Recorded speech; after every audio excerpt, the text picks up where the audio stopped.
AP 3, 8, 13 ... 253 में अंतिम पद से 20वां पद ज्ञात कीजिए।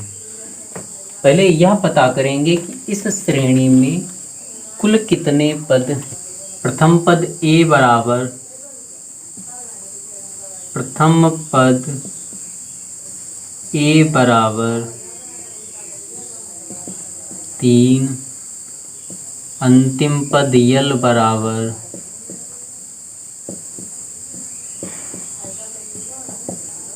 253, सार्वांतर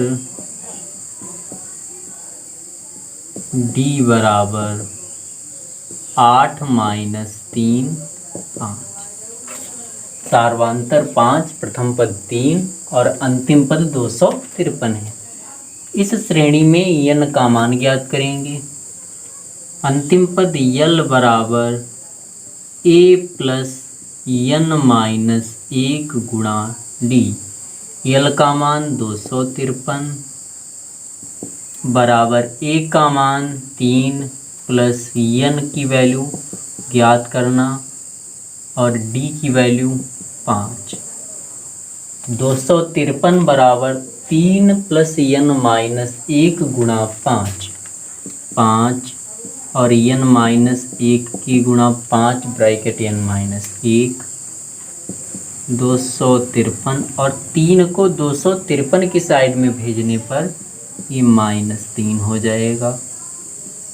5 ब्रैकेट n - 1 बराबर 253 से 3 घटाने पर 250।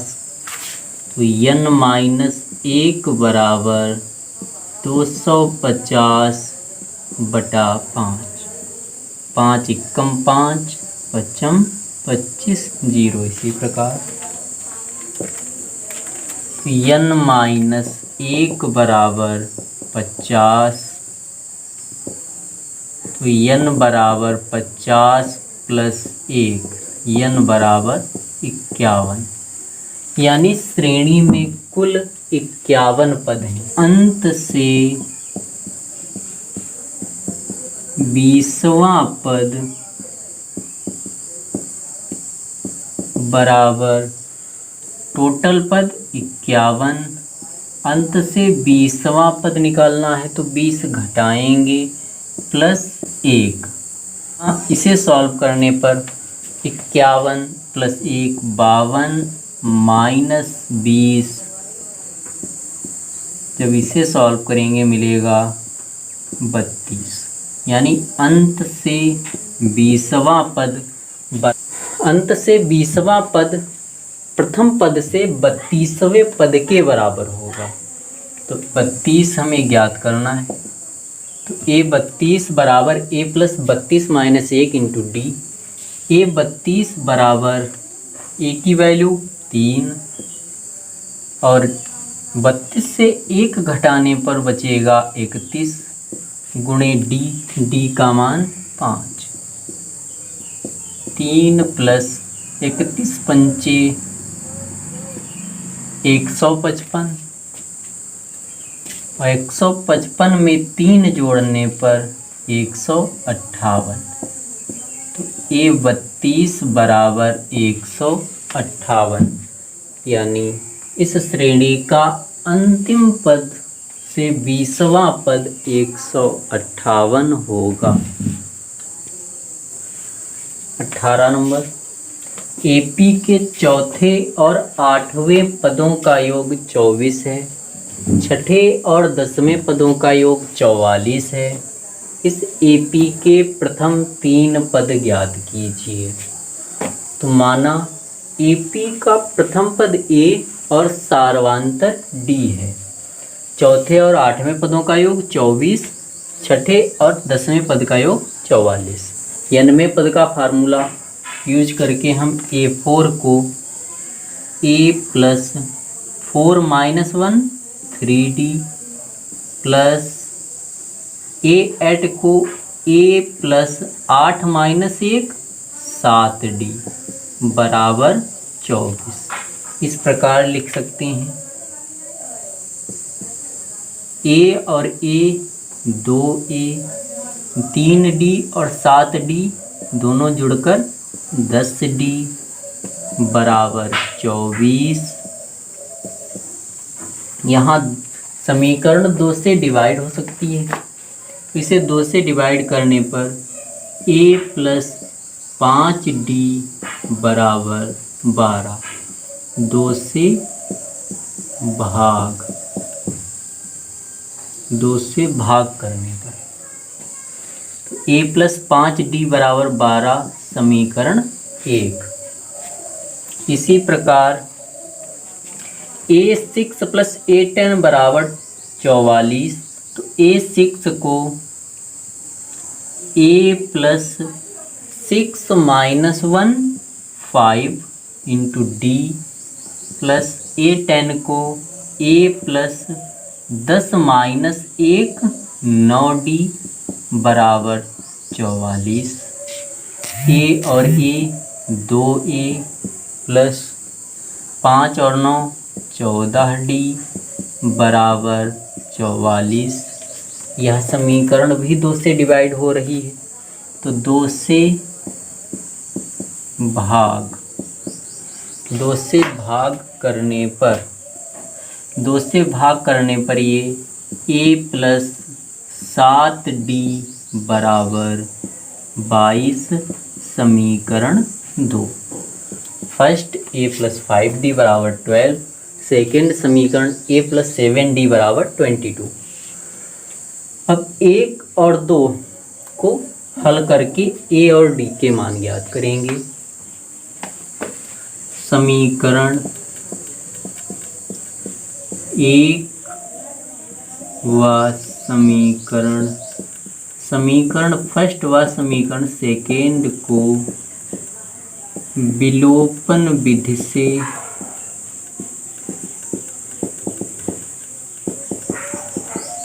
हल करने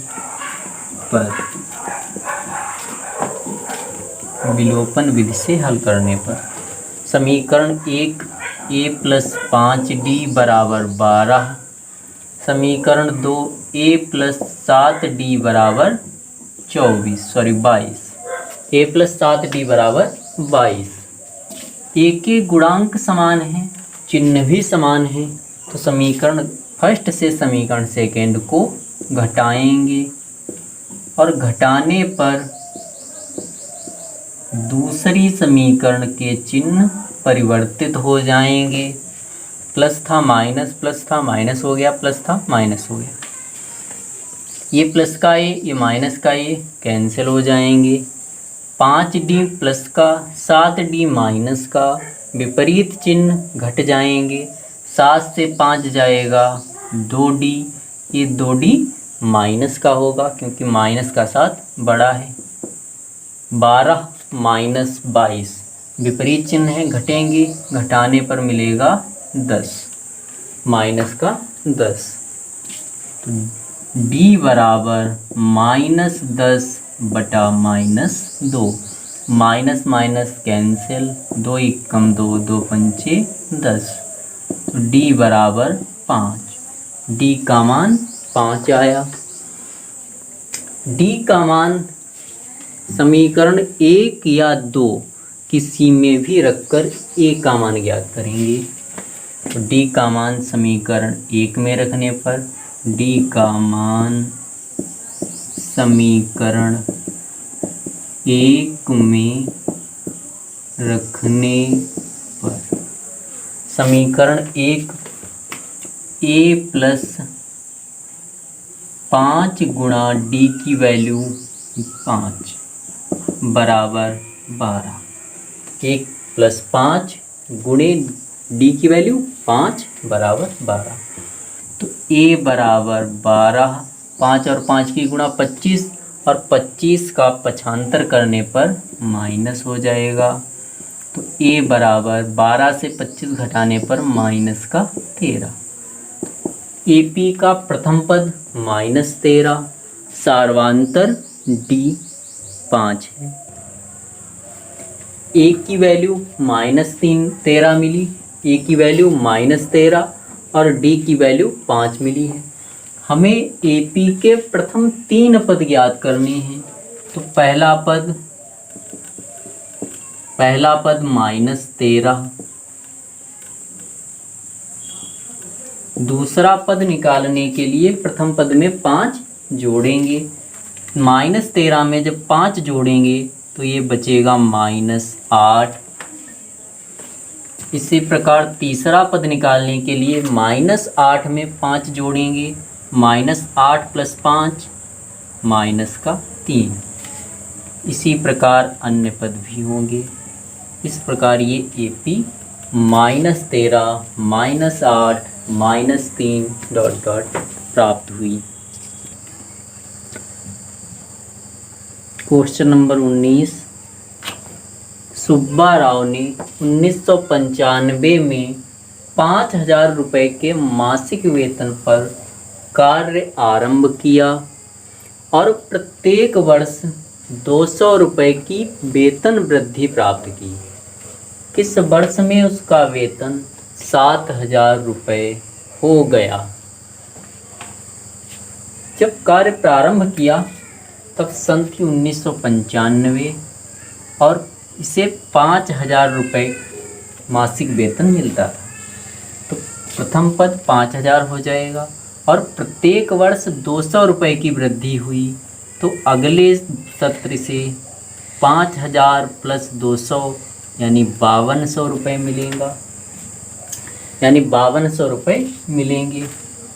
फिर तीसरी साल फिर से 200 रुपये की वृद्धि हो जाएगी और 5,200 + 200 5,400 रुपये मासिक वेतन मिलेगा। इसी प्रकार यह इंक्रीजमेंट जारी रहती है और तब तक जारी रहती है जब तक कि इसे 7,000 रुपये प्रति माह ना मिलने लगे। तो श्रेणी का प्रथम पद, एपी का प्रथम पद, ए बराबर 5,000। प्रत्येक वर्ष वेतन वृद्धि 200 है तो यहाँ पे एपी का सार्वांतर,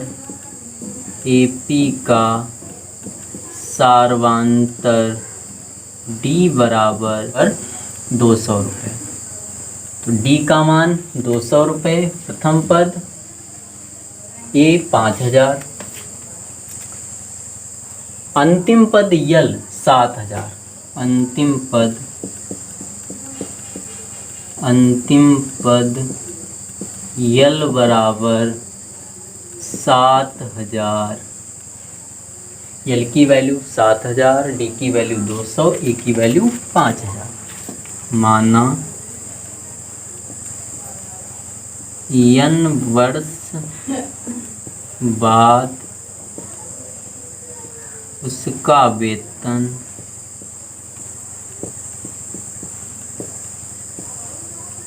7,000 रुपये हो जाएगा। तो an बराबर a + n - 1 × d से an मतलब अंतिम पद 7,000, ए की वैल्यू 5,000 प्लस n का मान ज्ञात करना है, डी का मान 200 रुपये, डी का मान 200। इसे जब सॉल्व करेंगे तो 200 ब्रैकेट n - 1 बराबर 7,000 और 5,000 का पक्षांतर करने पर माइनस का। 200 ब्रैकेट n - 1 बराबर 7,000 - 5,000। तो n - 1 बराबर 7,000 से 5,000 घटाने पर 2,000 मिलेगा और इस 200 का पक्षांतर करेंगे तो ये 2,000 के बटे में 1 0 2 0 1 0 2 0 2 एकम 2 0। इसी प्रकार तो n - 1 बराबर 10, तो n बराबर 10 + 1, n बराबर 11। अर्थात 11 वर्षों के बाद उसका वेतन 7,000 हो जाएगा। तो 1995 में उसका वेतन 5,000 था और 7,000 होने के लिए 11 वर्ष और लगेंगे। तो 1995 प्लस 11, 5 1 6, 9 1 10, 9 1 10, 2006। 2006 में इसका वेतन 5,000 से 7,000 हो जाएगा।